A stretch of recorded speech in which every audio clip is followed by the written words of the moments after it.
27. O versículo 27 vai nos dizer: para envergonhar os sábios, Deus escolheu aquilo que o mundo acha que é loucura, e para envergonhar os poderosos, Ele escolheu o que o mundo acha fraco. Pode ser acertado. Se fosse colocar no nome, no tema dessa mensagem, eu colocaria a cosmovisão de Deus. Paulo aqui ele vai nos mencionar que Deus ele tem uma percepção, uma forma de olhar nós de uma forma diferente. Não é de uma forma humana, a qual a gente olhamos conforme o nosso entendimento, conforme a nossa compreensão. Quando lemos em 1 Coríntios, no seu capítulo 1 até o capítulo 2, você vai encontrar alguns problemas que a igreja se encontrava. Dentro dessa igreja havia uma grande divisão, porque havia dois povos que era cristão naquele tempo, que estava diante dessa cidade. Um desses povos era judeu, o outro era grego. Vamos entender que os judeus eles seguiam as suas tradições, e o grego ele seguia aquilo que era o teu conhecimento. Foi dentro da Grécia que foi nascer então a filosofia. A filosofia é a arte do saber. Eles buscavam a perfeição como homem, eles buscavam o significado de tudo através de um conhecimento. E dentro dessa congregação, dentro desse povo, por conta de dois povos diferentes, começou então a ter uma divergência entre eles, causando então uma contenda sobre eles. E Paulo tem uma grande preocupação pelo estado que a igreja está se direcionando. Mas quando falamos de Paulo, vamos entender que Paulo foi o último dos apóstolos a qual Jesus levantou. Vamos entender que Jesus ele escolheu 12 dos seus apóstolos. Paulo ele foi o 13º, ele foi o último apóstolo. A Bíblia diz que Paulo, quando ele estava ali, Jesus vai ter um encontro, ele vai cair do cavalo através de uma luz resplandecente de Jesus. Paulo vai ficar cego há cerca de 3 dias. Ali vai começar a conversão de Paulo. Quando falamos de Paulo, vamos entender que ele nasceu na tribo de Benjamim. Ele era um homem que tinha duplas nacionalidades. Paulo ele era poliglota, ele falava hebreu, mas também falava romano. Vamos entender que Paulo ele cresceu diante da instrução de Gamaliel. Gamaliel naquele tempo era um dos maiores rabinos que se existia. Ele era conhecido como Rabã. Rabã significava mestre dos mestres. Gamaliel ele era sobrinho, era neto de Hiliel. Ele tinha uma posição tamanha essa dentro do sinédrio, que Gamaliel, quando ele parava para poder falar diante do sinédrio, todo o povo que estava ali parava para ouvir, porque ele era mestre do mestre. Também o outro mestre que se existiu no tempo de Jesus era conhecido como Nicodemos. Nicodemos também foi um Rabã daquele tempo. Mas no tempo de Paulo, quem instruiu Paulo diante da lei, da Torá, da palavra do Senhor foi Gamaliel. Então Paulo cresceu segundo a tradição, segundo os costumes. A Bíblia diz que Paulo agora, ele era um homem fariseu. Fariseu era aquele que era a seita que existia dentro do judaísmo. Paulo tinha um sangue azul, um sangue real. Ele era um príncipe também da sinagoga. Paulo era um conhecedor da lei. Ele era zeloso pela palavra do Senhor. Só que aquele povo tinha uma grande dificuldade. Eles tinham um coração fechado. Coração fechado era esse que não aceitava a luz do Evangelho. E se não aceitasse a luz do Evangelho, certamente não aceitou aquele que veio salvar, aquele que veio trazer a salvação para a humanidade. E o povo que era fariseu tinha um coração duro. Eles eram cegos em ter um entendimento. Eles enxergavam, mas não enxergavam a luz do Evangelho. E Paulo então, ele tinha essa mesma dificuldade. Eles começaram a seguir os primeiros cristãos que tinha naquele tempo, mas não significava que Paulo ele não acreditava. É porque Paulo ele foi instruído conforme esse costume, e por conta disso a tua mentalidade, a tua vida era conforme aquilo que ele acreditava, aquilo que ele aprendeu. Mas nesse dia que Jesus foi de encontro com ele na cidade de Damasco, vai mudar a trajetória desse homem. Porque se você ler a Bíblia, vai ver a história de Paulo, você vai ver que ele era um homem tenebroso, ele era um homem a qual perseguia os cristãos, e quando ele perseguia, ele fazia todo tipo de situação, ele chicoteava, ele fazia todo tipo de cobrança que tinha para esse povo que se levantava. Se você também ler a Bíblia, você vai entender que antes de Jesus também levantou outros homens dizendo ser alguém. Em Atos do seu capítulo 5, no seu versículo 30 e em diante, vai dizer que levantou um homem conhecido como o nome de Deus, reivindicando ser alguém. Ele e seus 400 homens, depois de um tempo ele foi morto e seu povo foi dissipado. Depois de um tempo teve o Judas, o Galileu.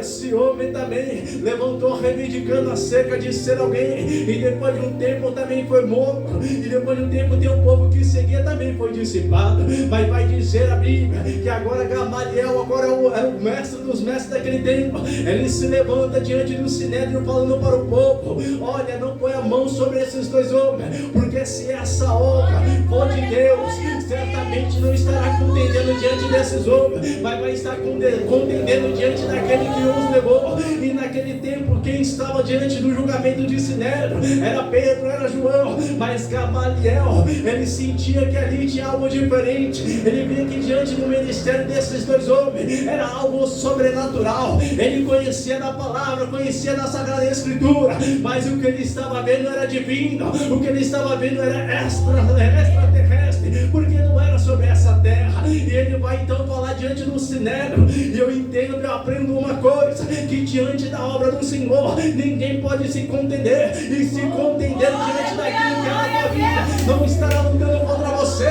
mas vai estar lutando diante do Senhor. Você tem que entender que você depende no teu ombro uma chamada, e essa chamada tem um dono, essa chamada tem alguém que luta e peleja por você. Pode levantar 1000 ao teu lado, 10.000 à tua direita, mas tu não serás atingido. Pode levantar uma legião contra você, mas você não será atingido. Glória a Deus. Glória a Deus, aleluia, Jesus. Aleluia, Jesus. Deus, glória. E Paulo, Aleluia, Jesus. agora, ele vai ver uma chamada. E Jesus disse que esse aí padeceria pelo nome de Jesus. Paulo, ele começa a tua obra missionária. Ele começa a obra de Jesus, a qual começou sobre a tua vida. Paulo começa a pregar sobre todas as províncias, pregar sobre todos os povos que tinha naquele tempo. E Barnabé foi aquele que instruiu Paulo no começo da tua caminhada, da tua chamada. E vai dizer em Atos que depois de um tempo teve uma divergência inconforme de pensamento entre eles, que Barnabé vai para um lado e Paulo vai para o outro, e agora quem vai contigo é Silas. E Paulo começa a ganhar o povo, fundar a igreja, e começa a crescer a expansão da obra do Senhor. A obra de Deus começou através dos apóstolos e através da vida de Paulo, a qual Deus levaria até o confim da terra. O confim da terra significa até a última parte. Então o projeto, o propósito missionário de Jesus era evangelizar toda a terra, era evangelizar todo o povo. Se você analisar a Bíblia, o povo maior que se existia naquele tempo era Roma. Roma era o maior governo que se existia, e lá dentro de Roma eles não aceitavam o evangelho, eles não aceitavam a pregação. E naquele tempo a última parte que faltava para Paulo evangelizar a Roma. Então Deus agora coloca ele diante de uma embarcação, e essa embarcação tem um destino de Roma, e lá Paulo agora vai pregar para o maior comandante, para o maior general, para o maior mestre de estado que existia. Esse era conhecido como César. César era alguém como se fosse os Estados Unidos nos tempos de hoje, era a maior potência, era o maior governo. César tinha um poder, autoridade de matar qualquer pessoa. Um único estado, um único país que podia então decretar a morte de alguém era Roma. Roma tinha esse poder militar, Roma tinha esse poder acerca da vida. Só que Roma não sabia ainda que o maior governo estava sendo instalado sobre a terra. Governo era esse que não era um monumento humano, não era feito sobre mão de homem. O governo era esse que não era um exército que guerrearia da forma que ele esperava. O governo era esse que era a amada igreja que marcharia aos 4 cantos da terra. O governo era esse, era a luz do evangelho que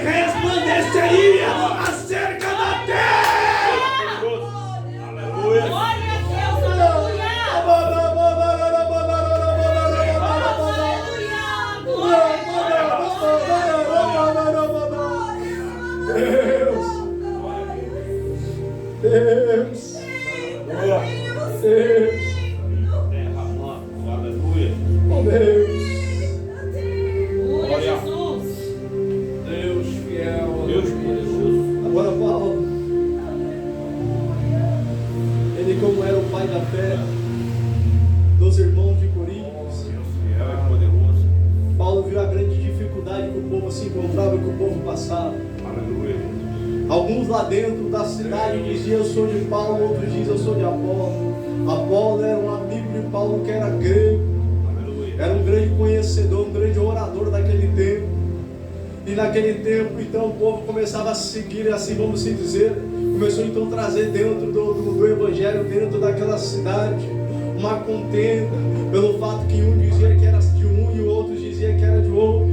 Paulo vai dizer: Paulo plantou e Apolo regou, mas quem dá o crescimento era Jesus. Os homens estavam se apegando naquele que mais pregava, os homens estavam se apegando naquele que talvez tinha mais autoridade, e estavam se esquecendo que o verdadeiro nome a quem eles teriam que se pegar era Jesus de Glória a Nazaré. Deus, aleluia. Deus poderoso. E Paulo agora ele vai falar acerca como que Deus vê as coisas.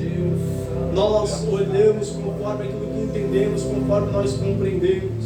O mundo olha dessa forma para nós ser aceito acerca de alguma coisa, acerca de algo. Nós temos que se enquadrar, equiparar a algo para que possamos fazer parte. Mas entendemos que servir Deus é como andar na contramão do mundo. Servir Deus é loucura para o mundo, porque o mundo não enxerga da mesma forma que eu e você enxergamos. O mundo ele olha para nós como uma forma quadrada, ele olha para nós como uma situação que não faz sentido, porque muitas das vezes o evangelho não é ter compreensão, não é fazer sentido. O evangelho é nós entendemos com o coração, entendemos com nossa fé, porque muitas das vezes não achamos resposta de todas as situações, mas Deus é aquele que ele olha de uma forma diferente. A visão de Deus é pegar aquilo que é pequeno, é pegar aquilo que não tem valor. Eu vou trazer algo aqui para que possamos entender. Na visão do homem, Davi não seria escolhido, porque na visão do homem, Davi era alguém pequeno, Davi era alguém que não se encaixava para poder ser um rei. Davi não tinha nenhum sequer requisito de rei. Pode ver que quando então o profeta vai na tua casa escolher um rei, ele vai escolher teus irmãos por conta do tamanho, da formosura, porque ele foi pela aparência, porque o ser humano é assim, ele olha aquilo que você é. O ser humano ele não olha pelo aquilo que talvez Deus possa fazer, mas Deus ele olha diferente. Deus, através da tua visão, ele viu Davi da forma que ele era. Ele não olhou para aquilo que era o exterior, ele não olhou aquilo que ele tinha de capacidade, ele não olhou daquilo que ele tinha de valor, não. Ele olhou o projeto que ele poderia fazer através da vida de alguém que era pequeno. É por isso que Deus pega as coisas loucas. Naquele tempo, imagina você, irmão, Davi, alguém que era um pastor de ovelha, e o pastor de ovelha de ovelhas malhadas, ovelhas que ninguém queria cuidar, era um serviço que ninguém queria fazer. Aí Deus pega e faz a loucura, pega aquilo que não era para ser e faz aquilo que se transforma no que é. É assim que você tem que entender. Não importa o que as pessoas dizem de você, não importa o que as pessoas acham de você, o que você tem que entender, o que importa é aquilo que Deus espera de você. A única aprovação que você tem que buscar nessa terra é a aprovação do Eterno. A única aceitação que você tem que ter é a aceitação de Jesus. Glória a Deus, aleluia. Vitória. Aleluia.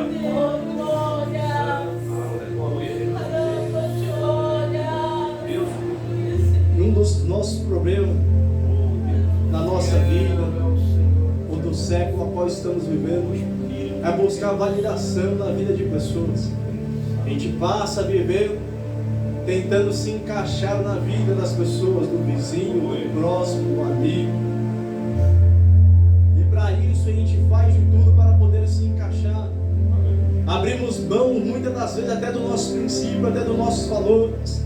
Eu falo porque muitas das vezes, para mim, antigamente, estar numa roda de amigos, eles não aceitavam que eu estivesse no mesmo lugar sendo quem eu era, como servo do Senhor. Para mim estar ali, eles tinham que ter na mentalidade dele que eu teria que beber, teria que participar das mesmas coisas, teria que falar do mesmo jeito, da mesma forma. É assim os ciclos sociais, os ambientes que frequentamos. Muitas das vezes nós já até deixamos nossos princípios e valores. Não significa muitas das vezes que nós vamos estar pecando, mas muitas das vezes nós deixamos a nossa moralidade como cristão, a nossa moralidade como pessoa, para poder fazer parte de algo, para poder ser assento de algo. É assim, nós buscamos validações o tempo todo acerca da vida de pessoa e esquecemos de buscar a validação de Jesus. Eu aprendi uma coisa, que podemos perder pessoas. Eu aprendi uma coisa, eu posso não ser aceito em muitos lugares, não importa, porque eu entendi uma coisa, que eu não vivo conforme o mundo, conforme a vontade das pessoas. Eu vivo conforme aquilo que Cristo é, aquilo que Ele me chamou para ser. É por isso que Paulo vai falar em Romanos 12:12: não vos costumei com esse mundo, mas transformar pela renovação de mente, para que possa experimentar a boa vontade, perfeita e agradável vontade de Deus. Eu entendo uma coisa: você não muda o mundo, não vai mudar o mundo dessa forma, mas você vai mudar conforme a nossa consciência, conforme a tua mentalidade. O que nós cristãos temos que entender para que possamos mudar o cenário, mudando as coisas, não é mudar aquilo que sai externo muitas das vezes, mas é mudar aquilo que está interno. E quando mudamos e colocamos a nossa consciência, porque a conversão do crente não está diante de um ato, está diante da tua consciência, porque a tua consciência é convertida, você começa a enxergar diferente, você começa a entender diferente, você começa a compreender de outro jeito. O que a palavra de Deus quer nos mostrar, nos ensinar você quer mudar o cenário, você quer mudar quem está ao teu derredor. Não muda somente externo, mas você tem que mudar aquilo que é interno. E como mudar? É quando você prega a palavra, é quando você prega a verdade. Você vai mostrar como que é a visão do Evangelho, como que é a visão da cruz, que quando você prega a palavra, eles começam a entender e compreender como você. Glória a Deus. Glória a Deus, aleluia. Glória a Deus. Verdade, Pai. Deus poderoso, aleluia. Certamente, Deus é fiel. quando vemos esse versículo, muitas das vezes, até já falando, esse versículo fala comigo. Eu me encaixo nesse versículo, quando fala que Deus pega as coisas loucas desse mundo. E Deus é tão tremendo, que Ele faz aquilo que não era para ser. Talvez você está vivendo uma situação de vida favorável para você, e você se olha pela tua capacidade e fala: Senhor, como poderia eu estar vivendo isso? Como eu poderia estar nesse lugar? Porque se olhar pela minha condição, olhar pela minha capacidade, certamente eu não conseguiria estar aqui, certamente eu não teria essa capacidade.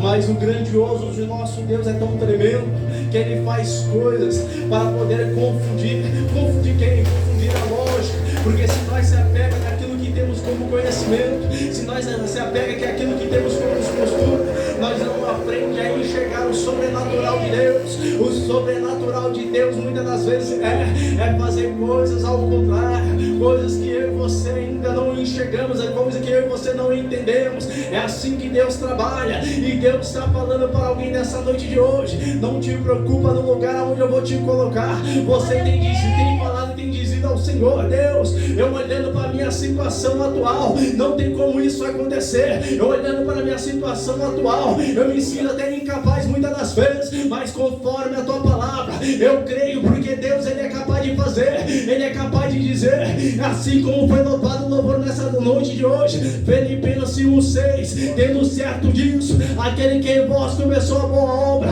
Ele é fiel para terminar. Você tem que entender uma coisa: esse ano de 2023 sempre foi um ano de luta, um ano de dificuldade. Eu sei que foi um ano que muitas das vezes você achou que nem chegaria até o final do ano. Eu falo por mim mesmo: teve enfermidade, teve dificuldade, teve situação dentro do meu quarto que eu dizia: Deus, eu não vou sobreviver, Deus vai ser o meu fim. Porque tem situação que você fica desse jeito, tem situação que você parece que é para morte, tem situação que você parece que não vai sobreviver. E esse ano de 2023 talvez teve coisa que você ainda não realizou, tem promessa que talvez ainda não aconteceu. Não significa que Deus não está no negócio, que Deus não está no controle.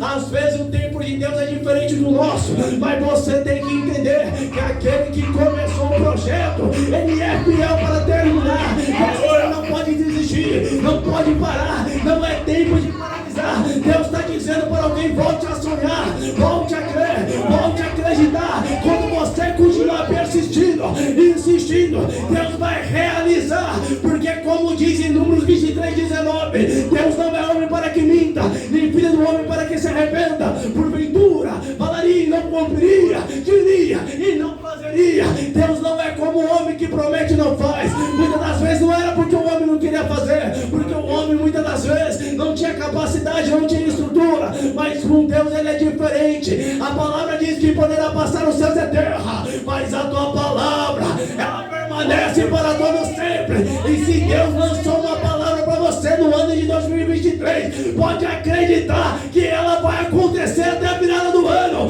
Pode acreditar que Deus, ele não é homem, Deus, ele é Deus, ele vai cumprir. Glória a Deus, aleluia.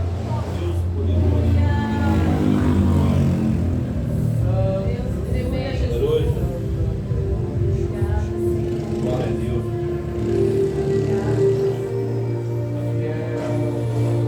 Glória, meu Pai.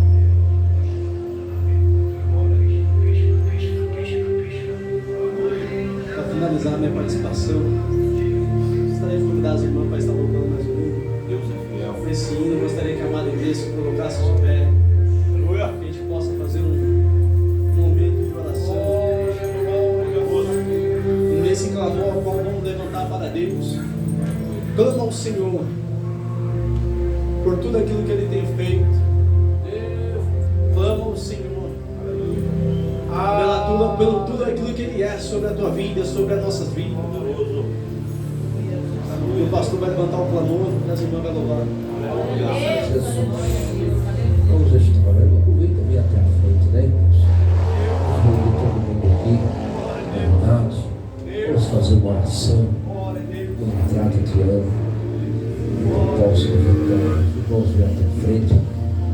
Uma andorinha, diz que uma andorinha só não faz verão, né? Se reunindo todas, é verdade? Se colocarmos um galho de madeira, ele não tem força, né? Mas se colocar vários galhos de madeira, grande será a fogueira, né? Assim é o povo de Deus, em nome de Jesus, amém? Senhor Deus, Pai eterno, Pai da glória, Espírito Santo de Deus, aqui estamos, Senhor, reunidos neste lugar, Senhor, para fazermos, meu Deus, a Tua santa e gloriosa vontade, no nome santo de Jesus Cristo. Que a Tua graça, Senhor, que a Tua virtude, que o Espírito Santo de Deus esteja sobre a vida do Teu. Oh, Jesus, eu vou estar orando, Senhor. Vou estar intercedendo, Senhor, nesta noite, Pai. A Tua santa palavra diz, Senhor, que tudo que nós desligarmos aqui na terra será desligado no céu, Senhor. E tudo que nós ligarmos também aqui na terra será ligado no céu, Senhor. Como Teu filho, Teu servo nas Tuas mãos, Senhor. Jesus, o Senhor conhece, Pai, o desejo do coração do Teu filho, Senhor. O Senhor conhece os sonhos que serão, Senhor, realizados com a vida do Teu filho, sua casa, sua família, o seu lar, Senhor. O ministério que o Senhor tem confiado na mão do Teu servo, Senhor. E a manejar a Tua palavra, a palavra do conhecimento, Senhor, está no coração do Teu filho, Senhor. Ó Deus, trajetórias que não dá mais para voltar atrás, Senhor. Porque o Senhor toma a vida do Teu filho, Teu servo, como porta-voz, Senhor, da Tua santa e gloriosa palavra. Usa ele, sustenta ele nas Tuas mãos. Fortalece coragem, Senhor. Meu Deus, que os inimigos, Senhor, que se levantar cair por terra, Senhor. Seja para a vida do Teu filho.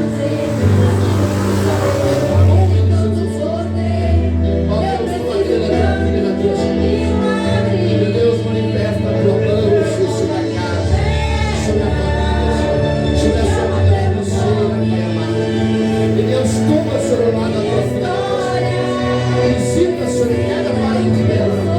Meu Deus, seja de perto, seja de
Jesus, em nome de Jesus, graças a Deus.